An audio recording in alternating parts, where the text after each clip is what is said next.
বন্ধুরা, আজকে তোমাদের কাছে একটা নতুন রেসিপি নিয়ে এসেছি, বেগুন বাহার। তো প্রথমে দেখো, বেগুনগুলো ভালো করে কেটে নিলাম।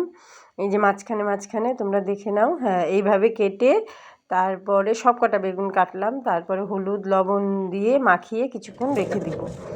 রেখে দেওয়ার পরে কড়াই বসিয়ে তেল গরম করব। আর এই যে মশলাটা দেখে নাও, চিংড়ি মাছ, সর্ষা, লঙ্কা, পেঁয়াজ এগুলো সব বাটবো। আর এদিকে বেগুনগুলো ভাজা এই যে বসিয়ে দিয়েছি, বেগুনের ভাজাগুলো হয়ে গেছে। এগুলো সব নামিয়ে কালো জিরে, শুকনো লঙ্কা সব ফোড়ন দিয়ে তার মধ্যে পেঁয়াজ কুচি দিয়ে দিব।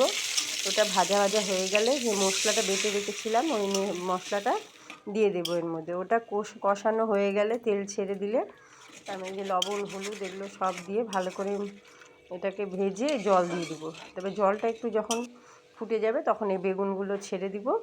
ছেড়ে দেওয়ার পরে এই যে জলটা শুকিয়ে গেলে একটু ধনেপাতা কুচি দিয়ে নামিয়ে নিব। বেগুন বার হয়ে গেছে।